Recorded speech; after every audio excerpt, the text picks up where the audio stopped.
We are going to talk about the cancer healing effects of oxygen. And so how do you like the sound of that? Cancer healing effects of oxygen, right? Wonderful. The beautiful part about that is actually one of our essentials, right? So Maximize Living has 5 essentials, and the one essential I have kind of front and center here is essential 4, which is maximizing your oxygen and lean muscle. And so I'm going to unpack for you some things that maybe you didn't know about oxygen, and we're going to go through a cancer cell and a normal cell, and then we're going to go through, I'm going to show you some pretty interesting slides of people who had certain issues and lesions that actually what it looked like after they did hyperbaric, which is pretty exciting. And so we'll go through that stuff today, and then we'll do some Q&A toward the end. Does that sound good? Yeah. I want to start out just by sharing with you some interesting stats that I have regarding oxygen deficiency. And for those of you who are nerds and you like to read books and things like that regarding oxygen, I'll give you a couple of the titles. I'm a nerd, so you're in good company if you are. If you're not, I'll make it short and sweet for you in other areas. But we have interesting a book called Oxygen to the Rescue. And the doctor who wrote that book, Utsis, Y-U-T-S-I-S, and Pavel, P-A-V-E-L, said, for the past 50 years, we have steadily been fighting cancer, and during that period, researchers and scientists have known that cancer develops in low oxygen environments. Oh, wow. Okay, so like right out of the gates, there are very smart doctors out there who don't have an agenda to push chemo and radiation. They have more of an agenda to get the truth out there. So the truth is out there. We also have another book here called Oxygen Deficiency, a Concomitant to All Degenerative Diseases and Illness. All illnesses. Well, it's one of our essentials, right? So it's all, right? It says, in all serious disease states, we find a concomitant low oxygen state. Low oxygen in the body tissues is a sure indicator for disease. The proper term is hypoxia. That's the term that they talk about. It means lack of oxygen. So hypoxia, or lack of oxygen in the tissues, is the fundamental cause for all degenerative disease. Oxygen is the source of life to all cells. Okay, I'm going to show you when we get into this today, well, if it's an essential to all cells, how we end up developing diseases, some of the problems behind it, because that would be helpful, right? To know, like, all right, if it's essential to all cells and it's if I don't have it, it's going to be an essential reason why I develop disease.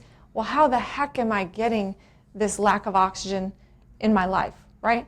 Did you have a question? Yeah, did you say you had those books here? I don't have the books. I can give you a couple of the names of the books. You can look them up. The name one, Oxygen to the Rescue, is a really good one. Oxygen Healing Therapies is another one. I'll show you in the PowerPoint. And in fact, when the PowerPoint is done, you guys, if you like us on YouTube, Herb Family Wellness, it'll come into your mailbox immediately when it's ready, and you can watch it immediately again, right? Wonderful. And you can send it to your friends and loved ones that live in other places, because this is life. And a lot of people don't have what Dr. David talked about today is hope. We want to make sure people have hope, right? And then the other one was Oxygen Deficiency. That was the other book. Okay, is that helpful, guys? So we'll get into the problem. Now, what do you guys see here as far as the problem is concerned? What do you see? So the TV is so much bigger, right? And it's so much smaller, but it didn't do anything for, now we're sitting we're not going and turning the channel anymore for that big TV, right? My brother would steal the knobs, is what he used to do when he turned it to where he wanted. We had no shot at that one. But think about that. So the TVs are, they're skinnier, right? And we can sit and we can just flip the channels. So it causes to be what? A little lazy, right? We're not moving. We're a little more tired, right? And Do you think the guy on the right-hand side has an easier or a harder time breathing? Harder. Yes. Harder. Right? So we haven't done we've done a disservice to ourselves, making things so convenient, right? We're in this fast food, convenient, I want it fast and quick kind of culture that we're in. We don't have to work for things like we used to. And it's doing a lot of interesting things to our cells, right? What do you think his diet is like? Terrible. So you think he probably orders pizzas and drinks Cokes and watches TV, right? So if we go back and we refer to our cells, we have a healthy cell and we have a cancer cell, right? I'm going to unpack this a little bit, and I want you to contribute to how we got here so you understand.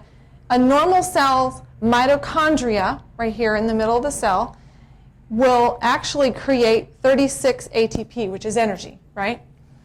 A cancer cell, which is really just an adapted cell, it's saying, I'm not getting what I need, so I have to adapt and become a different kind of cell, right? What it does is it actually creates 4 ATP or energy molecules. You know, cancer is just a metabolic disease. It's just really us not utilizing the proper metabolic process that we need, which would be a molecule of glucose, a molecule of oxygen, giving us 36 ATP. Now we have to have oxygen in the state, right, to do that. Well, a cancer cell actually doesn't need to use oxygen. It goes through a process of fermentation. So it's anaerobic. It doesn't use oxygen. That's how it ends up surviving. We make a lot of cancer cells when we don't have an oxygenated environment. So we eat fatty foods, fast food, pizza, drink Cokes and stuff like that. Then we develop a layer of inflammation, which is my nice little orange drawing. Inflammation, right? So we've talked about this before with a cell membrane. If there's a layer of saran wrap or inflammation around, can I get oxygen in? Can I get toxins out? No? So then can I heal from cancer? Not Right? No. I'm going to create a lot more adapted or cancer cells because that's the environment I've given it to work with. Does that make sense? So a couple of the other things that you want to see, you can see here what the other problems are. Here's the next generation. This was not our generation. Right. We did not grow up having cell phones, right? I got my first cell phone when I graduated chiropractic school. So that was, 20 years ago. So I got my first cell phone then. So we didn't have that, but guess what our grandkids and our kids look like now? That's their generation. Now, from the position that you're sitting in, all of you right now, I want you to just kind of bend your body forward, just like this. Just bend forward. Okay, roll your shoulders and roll your head forward. And now I want you to, from that position, I want you to take a deep breath. Okay, do it again. Now I want you to roll your shoulders back, put your head up straight, okay? Sit up straight. And then from this position, now I want you to take a deep breath. Now do you see a difference? Yes, what a difference. You can feel the oxygen going in. It allows the oxygen to go in our posture, right?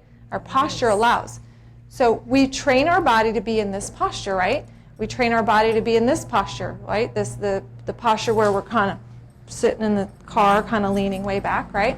We train ourselves to be on the cell phone like this, right? Sleeping on our stomach with our heads rotated. The big old, wallet in the back pocket. The purse, the big old massive purse kind of hanging us down like that, which we talked about at the makeover, right? And this is a big pet peeve of mine. It's a big pet peeve of mine. So I have a 6-year-old, and I have a 14 and a 17-year-old. My 6-year-old is the only 6-year-old who pulls her bag. And the rest of the kids give her pressure over the fact that she's got a pulley bag, it takes up space in the room, and they're all tripping over the bag. And so the teacher was kind of giving her a little bit of pressure. I'm like, okay, opportunity. We're going to talk about this, because I'm not having my 50-pound daughter carry around 30 pounds of bags, and develop this problem that, the asthma, which a lot of kids are having, right? The allergies and things like that. These are just some of the things that are some of the symptoms of oxygen deprivation. Isn't this a common thing? Oh, yes. Right? This is what we see everywhere we go. So we all just sat here and we rolled our shoulders forward, right? Mm-hmm. And we just sat here. We couldn't stand the position. right? All of us were just probably going, oh, I can't wait to sit up, right? If your eyes are focused on something else, like a video game or like a texting or a movie or whatever, you're distracted. So you're molding your spine in the wrong position, right? Now, what else? What about the delivery process? Blocked nerve impulses just from the delivery process. If we go over and we look at this nervous system chart here together, and we look at the lungs, let's just take lungs because that's the whole what we think of when we think of oxygen, right? If we go here and we think of lungs, what's the nerve supply? Top bone. This is the delivery process. When they take the baby, they grab a hold of the neck, they twist the shoulders, right? They get the little suction cups and the forceps, and they're pulling the baby out. What bone do you think is getting shoved out of alignment? The bone that causes them to have issues with breathing. That's why you want to get babies checked at birth immediately, because then you won't have the issues the colic, right? The crying all the time, I can't sleep, I won't eat, I'm scared because they're breathing kind of funny, right? The nerve. I have a lot of moms in here right now with very scared because their babies aren't breathing very well. Well, it's because of the delivery process many times. Now let's look here. What's the other nerve supply to the lung? Back up here and let's follow this nerve. So that's the lower part of the neck, upper part of the thoracic spine. What did we see in this picture? You guys see that? So there's a proper way to carry a backpack. And the load that they have, like the weight carrying way down, if you're not sure and you're going to carry a backpack, you want to make sure you ask us, bring it in here. Backpack should be up here, should be hanging, shouldn't be leaning far forward trying to lift that weight. If there's too much weight in it, then take it out. If you have to carry a lot of weight, then pull. There's a proper way to do that. But if you're looking at your posture like this, you're molding your spine in that position, and we don't want to do that. Okay, so some symptoms of oxygen deficiency, or the word is hypoxia. Everybody say hypoxia. Hypoxia. That's right. So headaches can be one symptom, right? What about not being able to sleep? Insomnia, just having challenges with sleeping, right? Fluid retention, cough, fatigue, lethargy, irritability. These are all symptoms that we kind of discard and we want to take a pill for, right? What about overall body weakness? What about circulation problems? Circulation, right? You ever see like the swelling in the ankles, the swelling in the feet, or you take your socks off and you've got an indentation that stays there for hours, right? Circulation problems, poor digestion, aches and pains, dizzy. Whew, I feel really dizzy. Sometimes I feel really dizzy because I'm taking a medication that's giving me a side effect that's resulting in hypoxia, right? So some of it can be a medication-induced, right? Depression, memory loss. People that are having challenges with Alzheimer's. Massive issues with Alzheimer's. So many people are having dementia, losing their memory. They're having Alzheimer's. Well, oxygen is critical for the brain, right? We just talked about that. So it's a huge issue with dementia and memory and Alzheimer's and things like that. And what a wonderful thing that you can do, flood the tissues with oxygen, which we'll show you here shortly. Lung problems, increased bacteria, unhealthy bacteria, germs, and viruses, any chronic long-term lung disease. Now, do you guys see the history of this? This is so exciting to me. In fact, I just feel like if I'm alive long enough on this earth, I'm claiming my 120 plus years, that this is something I think we need, right? A hyperbaric hospital. I mean, how exciting. They had this in 1662 to 1937, and this was where people would come with diabetes and all kinds of, the diseases of the time, and they would enter in through that small chamber. They would go up the steps, enter in through that small chamber, and then they would end up in the hospital there. There were about 70 rooms, if I remember correctly, and they would stay there for like a week to 2 weeks to a month at a time. They would come in with diabetes, and they would eat good and be under this pressure where oxygen's flooding all the tissues, and they would leave with what? No diabetes. They would leave healed because we just talked about the essential part that oxygen plays in our healing process, right? So they would come in with diabetes. Of course, they ate good. Everybody took care of them in there. They flooded the tissues with oxygen, and they left without diabetes. And so now who do you think was affected by that?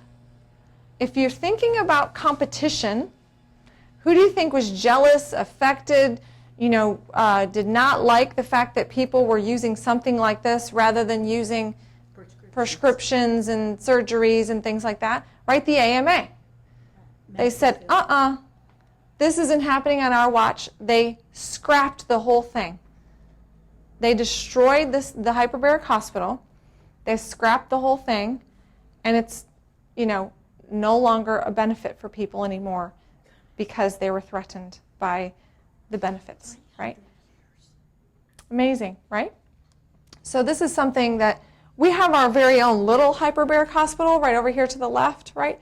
And this extra wing is allowing us to be able to do the intensive things that people need.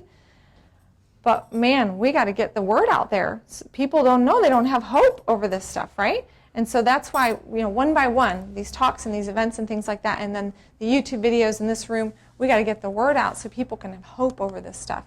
Obviously, that's what ours looks like when it's blown up. You can see what it looks like when there's no oxygen in there, right? So that's the hyperbaric chamber. Looks like our cell. Right. So you just climb in and you lay down, and I'll show you kind of some of the things you can do in there. We have a couple people that have used it before, and you just take a nap, read a book, that kind of stuff when you're in there, but that's what it looks like when it's blown up. A couple other quotes I think are really powerful from these Journal of Experimental Medicine. The lack of oxygen clearly plays a major role in causing cancer cells causing cells to become cancerous. Well, we just show here in this picture, without oxygen, the cell will adapt.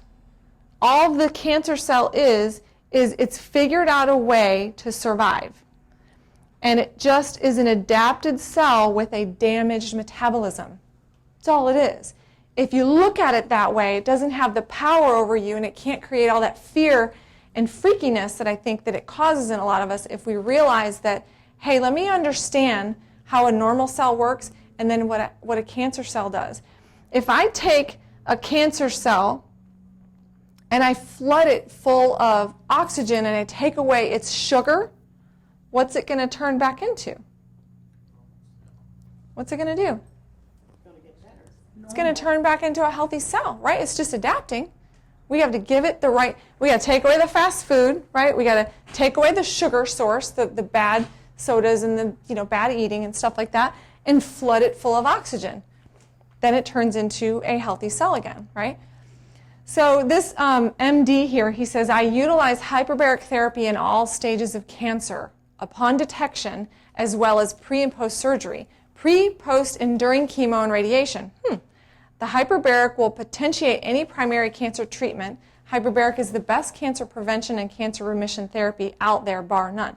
So some of them that are a little more dialed in, if they're using the chemo and the radiation, they recognize that this also helps. In fact, many of them recognize it so much, they won't offer it because it takes away from the chemo and the radiation, because they know the oxygen will accelerate the healing process. They won't need as much chemo and radiation. That's what's going on with that process. Applying increased oxygen to diseased cells in the human body revitalizes or changes the cell's structure. That's the name of that book. So it changes the cell structure. This is exciting. This is hope, guys. This is the hope we're looking for. Cancer cells are less virulent, I can't say that word very well, virulent, and may even be destroyed by the presence of high oxygen environment. So that's the other oxygen healing therapies. Now, I told you I was going to show you some pictures, okay? Now, I want you to just picture the hospital that I just talked to you about, the hyperbaric hospital. Picture people coming in like this, right?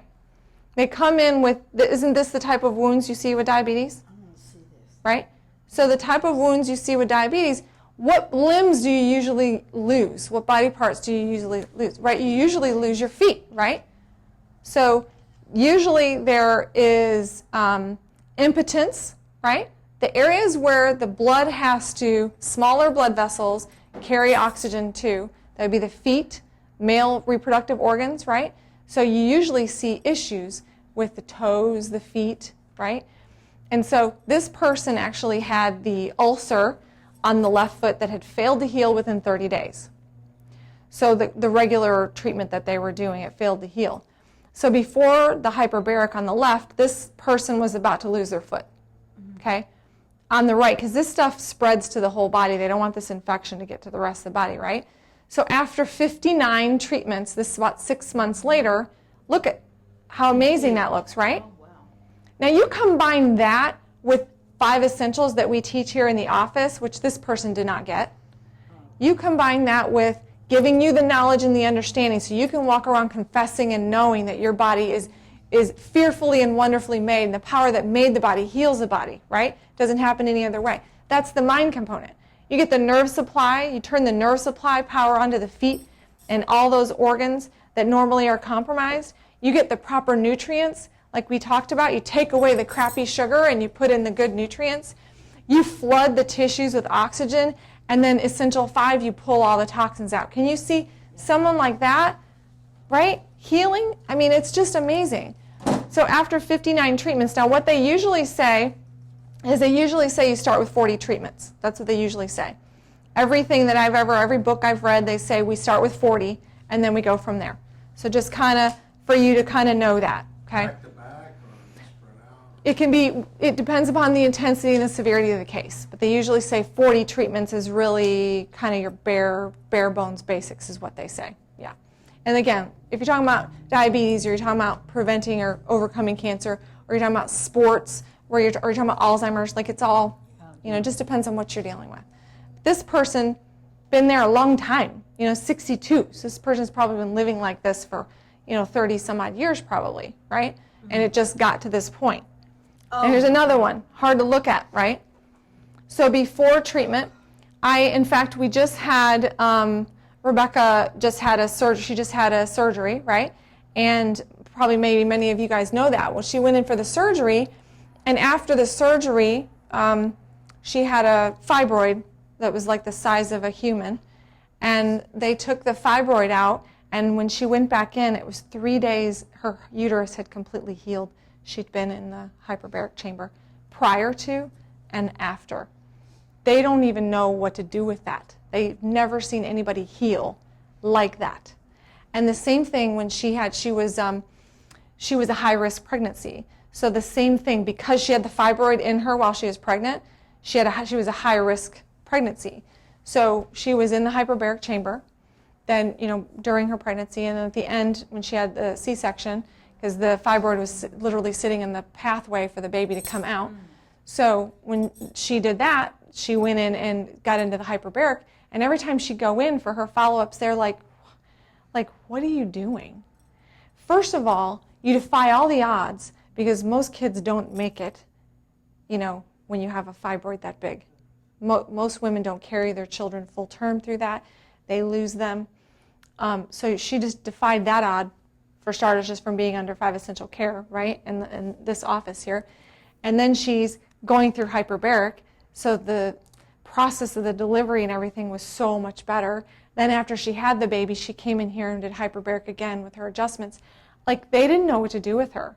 They kept telling her scary things, and we were like, nope, we're not doing that. Nope, we're not doing that. That's the power of what happens when you walk through these 5 essentials. It's just amazing. This is nasty. You think this is never going to heal, right? But look at on the right-hand side. After a period of treatments, the body can heal itself, even the nastiest of wounds. So what is hyperbaric oxygen therapy? Really, the big picture is taking a gas and putting it under pressure, turns it to a liquid, and because your body is made up of how much liquid? 75%. Right, 70, 75, whatever. We hear different things, but we're mostly liquid. That means that if we're mostly liquid and we take oxygen and put it under pressure and it turns to a liquid, where does all that oxygen go? Pretty much everywhere, right? I mean, that's exciting, right? It's not just the red blood cells carrying oxygen. It's all the tissues that are fluid. The 75% of our body that's fluid is flooded full of oxygen, right? Now, is it safe? Yes, absolutely it's safe. So the chamber is depressurized and open from the inside, so you can get on the inside. You guys can see from there. You have a zipper you can unzip. In fact, I was up here yesterday, and Dorota's daughter, she's an athlete. She's a gymnast.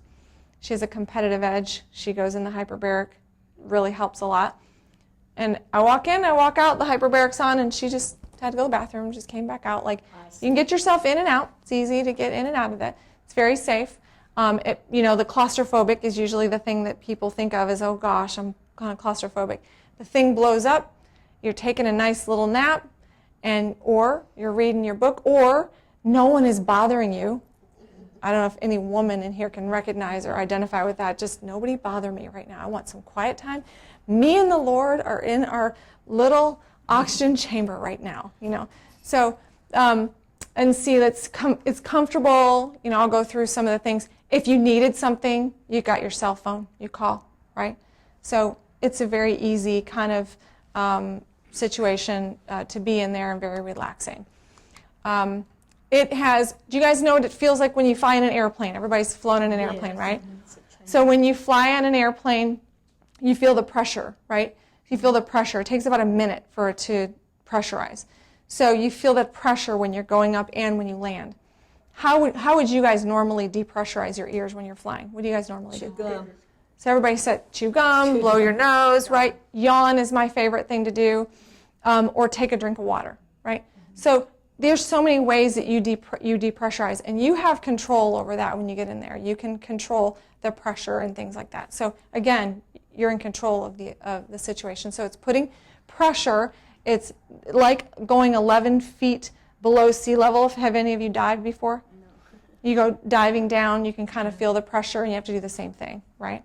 Depressurize. Increases pressure. The increased pressure allows the blood plasma and the liquids to absorb the oxygen. I just love that. It goes in everything. Cells, tissues, glands, organs, brain, fluids of the body. It just goes everywhere. Not just the lungs. No, it's amazing. This oxygen uptake increases circulation to areas of swelling or inflammation. So if you have an injury or pre or post surgery, that's why it's so great. You go in there, it helps speed up like you just saw. Exactly, yep. And dental surgeries, things like that. Like if you have injuries, that's a great place to go in there, speed up the healing. We already learned about that. The Henry's law of physics is what I just told you in the bottom where it says gas under pressure dissolves in water. That's just really a law of physics. You can kind of see here in the picture, normally the red blood cells is where the oxygen is carried. When you get under pressure, it's cool because you develop new blood cells or blood vessels. The pressure allows for more blood vessels to develop in there, and it just saturates the plasma, it saturates the whole body, which is why it's so powerful with cancer. We're talking about the cancer healing. The oxygen gets into the brain, so we talked about what are the issues with brain, right? We've got hypothalamus, we've got pituitary, we've got all of our hormones are released in there, right? We've got brain, we've got memory, short-term, long-term memory. The brain tells everything, right? It's where all healing starts, is in the brain. So you're flooding the brain full of oxygen. In fact, you can see here, before hyperbaric and after hyperbaric. You can literally see the brain is better, more oxygen, right? This is such a powerful picture after just one treatment. You can see the difference. How long does that last? How long does it? That effect? Well, provided that we don't go back to here, this type of environment, you're developing new, so there's no reason why it wouldn't keep lasting. Now, we'll talk about lack of 5 essentials, how we'll kind of go backwards with the lack of 5 essentials, but yeah, there's no reason why you're not still flooding the tissues because you're creating new blood vessels and things like that.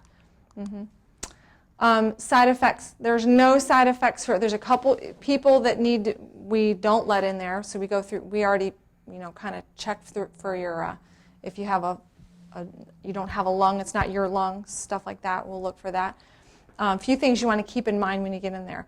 The pressure I told you about, right, with your ears, you got to clear that. You can experience some fatigue. Some people feel great afterwards, and some people can feel fatigued because the body's sweeping itself clear of all the toxin and the debris that's built up in the body. So that's normal. That's a normal response. You want to wear comfortable clothing when you get inside. Don't wear pantyhose or things that are restrictive. You want to be comfortable when you get inside there. And don't drink a large amount of water before you get in there as well either. You don't have to be running back and forth to pee, you know. And then don't wear any smells. Don't put any smells on your body.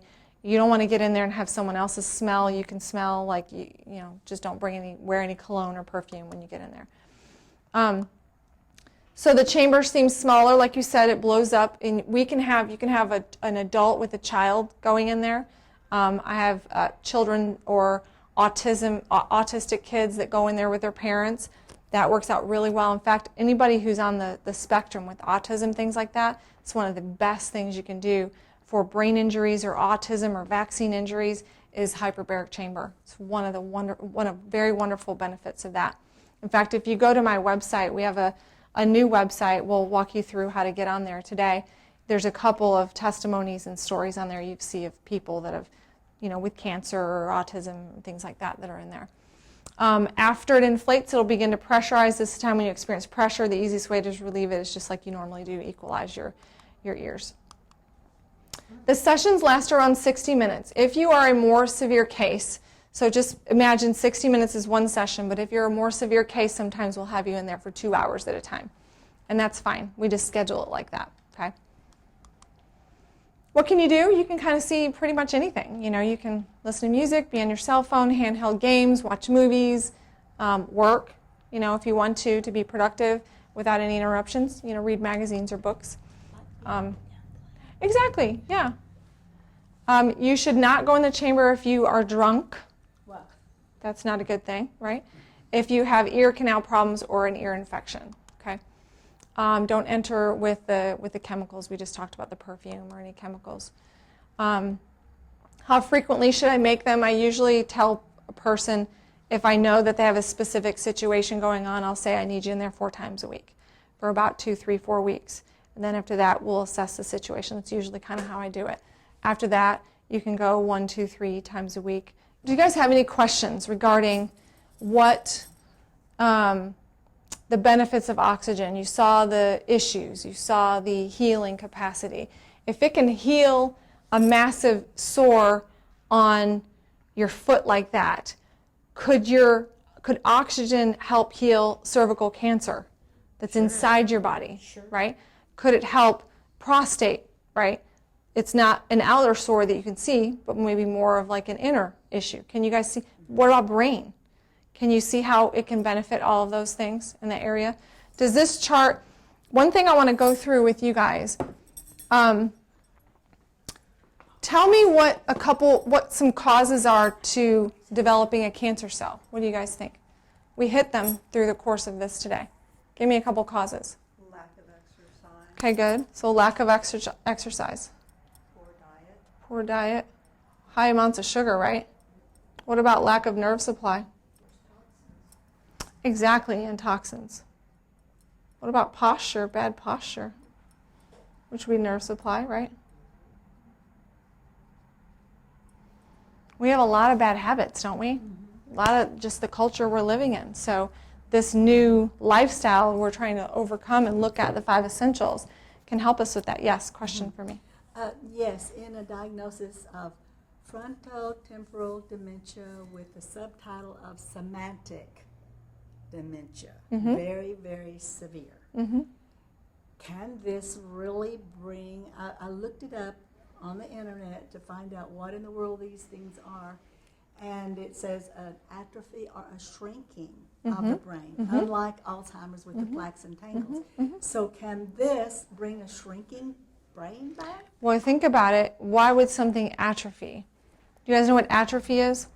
No. If I put a cast on my arm, let's say I break my forearm. You guys ever broke something? When you put a cast on it, what does it do to the muscle? Oh, rigid. You can't use it. And when you take the cast off, what does it look like? Smaller. That word is called atrophy. Oh, okay. So when I don't use, because I'm immobilized, I atrophy.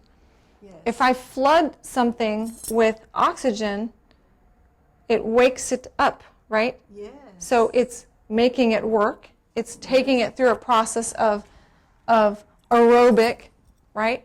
an aerobic process, so you're waking it up. So Yes. are you better off in a state of Alzheimer's, dementia, cancer? Are you better off with oxygen to help promote your healing process with or without it? So how important exercise is for that same purpose? And so, exactly. Now, she just said, how important is exercise for that same purpose? Now, is a person with dementia and Alzheimer's going to exercise? Oh, no. Many times they're not. What about a person with cancer? Sometimes they can't, right? You know, sometimes they can't. If you can and you have cancer, what should you be doing? You should hit it. You need to hit it hard, right? Suck that oxygen in there. The last thing that Dr. Charlie wanted to do was exercise, but you saw pictures of him on the bike, just sucking in the oxygen, you know, moving it, right? I mean, he had 4 tumors in his brain, and it was through his entire blood in his bones, right? So he went through this whole process of 5 essentials, like it's in the book, the Cancer Killer book, and oxygen is a huge part of that process, right? So you're better off for the healing of any disease with oxygen than without it. Yes. And when you're talking about something like dementia, which is where you start, you guys know what dementia is, right? So you're better off with dementia, you know, with oxygen or without, right? Exercise, if you can exercise, what would I rather you do? Exercise. If there's a disease process that's running faster, chasing you down faster, I'd rather you exercise and do hyperbaric so we can get over this faster, right? How does So- exercise compare to this in ability to get it in? I would rather you Versus- exercise. I would rather you, if you have a diagnosis, I want you to exercise and do hyperbaric, right? If you don't have a diagnosis and you're not trying to overcome some sort of a specific disease and you can exercise, we have to exercise way more than we do right now. The 3 times a week for 15 minutes for a little walk, it's not going to cut it. Am I sucking oxygen doing this? No, right? We have to move. We have to move our bodies. That causes us to get out of breath where we're sucking in the oxygen. So oxygen is so, and then we just looked at pictures where we're like this all day, right? We have to resist our body's desire to do this, right? That's what we have to do. We have to resist the desire for our body to get sedentary. But our mind tells us, oh, I just want to go home and sit on the couch, flip the channels, right? That's what our mind, we have to resist it. The Bible says, resist the devil and he will flee. Yes. Well, sometimes your thinking is devilish, right? So you have to resist your demonic thinking of, I'm too tired, I just want to sit. You have to resist it. Kill, steal, and destroy. Exactly. So does that make sense? Any other questions? Well, yeah. how in a situation where the diagnosis is already determined, Yeah. how many of those treatments would be necessary? Start with 40. You start with 40, and then you reanalyze at the end of 40 where you're at. Okay. What's the functional improvement at the end of 40? Like the guy with the big sore on his foot. Yes. After 40, you could probably see, 3/4 of it was probably gone. Yes. So then he added another, he did 69, I think is what this slide said, right? So then he added another 40, did 29 more, and it's literally gone, So right? this compresses time frames for you also. Time frames. Yeah, of because you're talking, exercise. you're as far as the exercise It might component. take 3 months of exercise to do 1 week of this. Right, exactly. Is that true? Yeah, because if you can't suck in oxygen, first of all, some people can't exercise. So then I would put them in there, right? Some people can exercise and they have a diagnosis, so exercise and put them in there because it'll shorten the period of time Compress their that you time. have to deal with the crisis that you're in, A right? crisis, right. As you're talking about, you're trying to shorten that. We're all in We want crisis. to speed the healing time up, right? That's what we want to do, right? Athletes, yeah. So Dorota, man, it's just amazing. You can, when you look on my website, if you go to, or if you have your smartphone with you, if you go to herbfamilywellness.com, there's a new landing page. When you go on the landing page, you'll see herbfamilyhyperbaric.com. Okay. You can watch a couple of the videos. You can watch a previous talk I did on there. Okay. Send it to your friends. There's so many amazing things with athletes. In fact, it's really one of the things that, you guys know Lance Armstrong, right? Yes. So Lance Armstrong, that was his cutting edge. He slept in a hyperbaric chamber. So you're talking about riding in atmospheric pressures, right, that you can overcome and push past, and everybody else is, sucking wind because they're going up a mountain, right? Steroids. Not him. He's been so saturated with oxygen, he's got a lot more mitochondria, he's got a lot more ATP, right? It's like like Dr. David says, you could take a thimble size thing of glucose and oxygen in this type of an environment, and you can make it from here to California What? on a thimble, right? That's what you're talking about, somebody like Lance Armstrong. So the athletes are really using it. The football players that have head injuries, that's one of the things they're doing with the head injuries with the football players.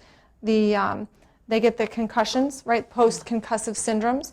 That's one of the major treatments that they're doing for them is they all get a hyperbaric. Okay? So athletes do wonderful with it. If you want to give an athlete a competitive edge, hyperbaric for sure. Yeah. ATP, more energy, because it's all about energy, right? Yes. One more question, and I'll leave you alone about this subject. But according to the information on the internet and out of the mouth of the psychologist, Yeah. it said that this frontotemporal Your dementia, the diagnosis, yes, is irreversible and progressive. Now, we're talking about this hyperbaric being able to reverse this, are we? So I love it when doctors tell me something is irreversible.